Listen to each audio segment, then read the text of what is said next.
Oke, sebelum saya lanjut ke Mas Ferry, saya mau ke Bang Faldo dulu. Sudah bergabung bersama kami, ada Bang Faldo Maldini. Bang Faldo, terima kasih sudah meluangkan waktunya. Kita nelfon Bang Ngabalin, yang nyaut Bang Faldo. Iya. Alhamdulillah. Thank you ya Bang Terima Faldo ya kasih ya, sudah Bang hadir ya Faldo pagi ya. hari ini ya. Oke.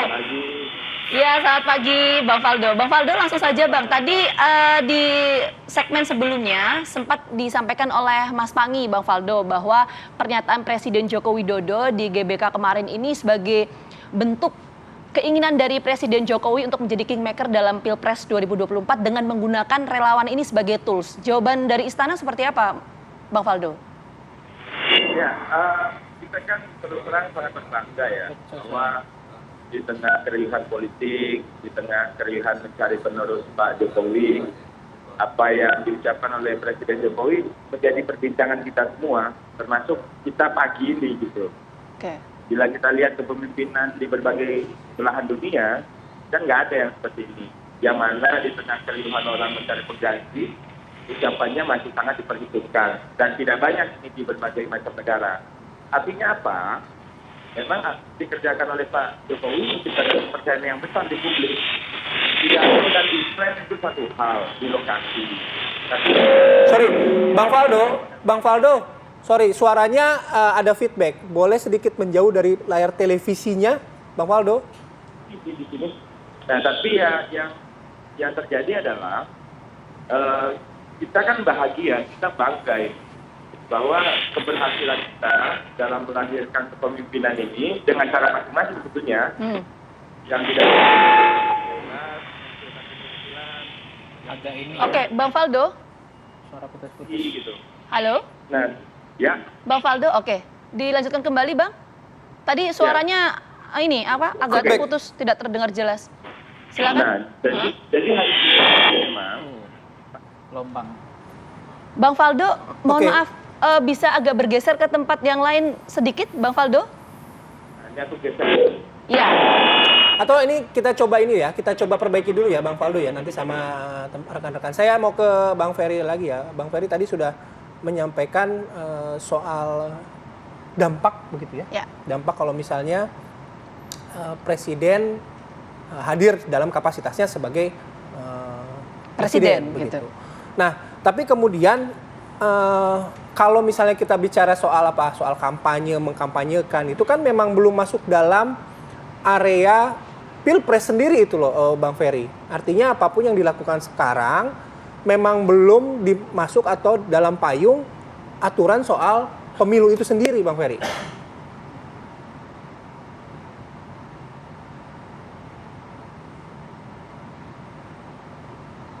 Halo? Mas Ferry? Di unmute terlebih dahulu, Mas Ferry. Halo. Oke, Nah, silakan. Ya.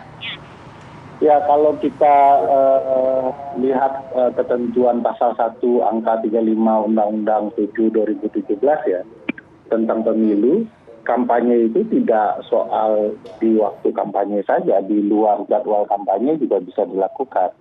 Karena kampanye itu kan mengusung program, visi misi dan citra diri. Nah, kemarin itu munculnya citra diri gitu ya. Nah, bagi saya di titik tertentu bisa dianggap melanggar ketentuan kampanye di luar jadwal. Nah, ini yang kemudian bisa diarahkan atau dipermasalahkan dari sikap dan tindakan Pak Jokowi beberapa waktu belakangan ini.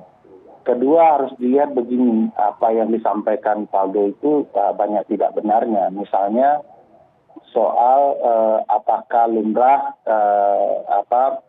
mantan presiden 2 periode atau presiden yang akan habis masa jabatannya mengkampanyekan presiden lain dalam sistem presidensial lumrah saja.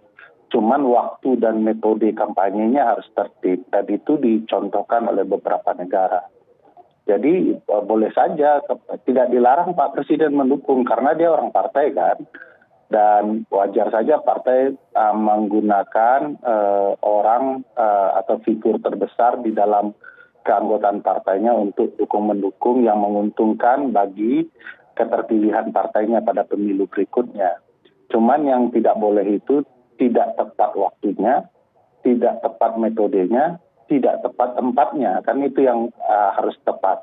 Nah, presiden tidak tepat waktunya, tidak tepat tempatnya karena tidak hanya merusak jadwal kampanye, tetapi juga merusak jalan raya dan segala macamnya yang menghambat orang.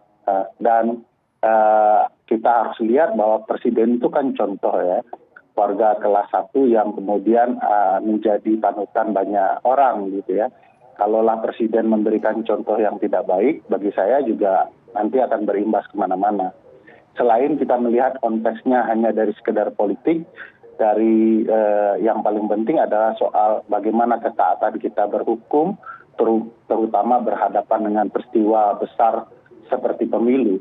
Kalau sudah dimulai dengan sesuatu yang tidak terhukum, saya agak khawatir ini akan berimbas ke banyak hal, terutama soal kepatuhan dan ketaatan kita kepada hukum. Presiden itu kan pemimpin polisi dan kejaksaan ya.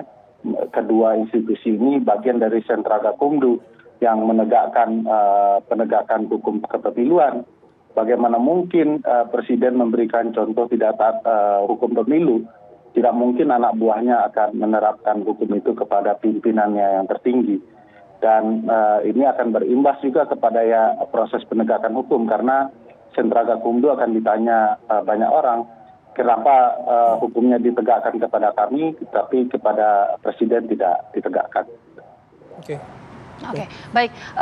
Mas Ferry, saya mau ke Bang Faldo dulu lagi ya, tadi karena sempat terputus. Bang Faldo, jadi kita ingin singkat saja, Bang Faldo. Pernyataan Presiden Joko Widodo kemarin di GBK ini, kalau perspektif istana atau tanggapan istana, apakah ini sebuah bentuk dukungan presiden terhadap tokoh politik tertentu atau seperti apa sebetulnya? Bang Ya Faldo. mungkin kita kita kaget kali karena belum pernah ada presiden yang seperti ini gitu, di mana beliau mendapatkan kepercayaan yang besar daripada publik gitu. Soal yang dikhawatirkan Bang Ferry tadi bahwa apabila ada endorse maka sumber daya negara akan ke arah calon yang di endorse gitu. Kita kan bisa awasi semuanya. Pak Jokowi kan Pak Jokowi ngasih ancar-ancar aja. Kita ini udah ribut di semua gitu, apalagi yang lain. Karena kekuatan Pak Jokowi bukan hanya di sumber daya negara, tapi kekuatannya adalah kepercayaan pendukungnya. Kepercayaan tentang seorang pemimpin sebagai salah satu dari kita yang ada di sana. Kalau soal netralitas, nantilah. Saat proses kan nanti lembaga pengawasan berjalan. Semua orang bisa lihat apa yang terjadi. Nah, kemarin kan ada endorsement juga ke yang lain. Karena sebagai kepala pemerintahan, Bapak Presiden Jokowi ingin orang yang punya gagasan bertarung. Kita ingin ada pertarungan yang membuat kita semakin dewasa, semakin baik dalam berdemokrasi. Orang yang disebut Pak Jokowi dianggap punya kapasitas, tentunya harus didorong. Jika ada keraguan di hatinya, harus dihilangkan. Tapi lagi-lagi, parpol lah yang berkuasa. Parpol lah yang punya amanah konstitusional untuk mencalonkan. Sementara Bapak Presiden Jokowi, selain sebagai kepala negara, selain kepala pemerintahan, beliau ini kan juga simbol pemersatu kekuatan politik. Oke, Bang Faldo. Partai-partai nunggu apa yang dia sebutkan. Dan beliau memiliki tanggung jawab dan keinginan politik agar pertarungan dari berbagai macam kekuatan politik berjalan dengan meriah. Oke, Bang Faldo, sehingga kita tangkap masyarakat yang poinnya. diuntungkan. Oke. Baik, thank you Bang Faldo, terima kasih. Bang Ferry, terima kasih. Bang Panggi juga terima kasih. Diskusinya menarik, tapi sayang waktu kita sudah habis. Iya, masih Sekali banyak pertanyaan sebetulnya ya. Sekali lagi terima kasih sudah bergabung sama kami. Salam sehat selalu. Selamat beraktivitas. Assalamualaikum warahmatullahi wabarakatuh. Waalaikumsalam warahmatullahi wabarakatuh.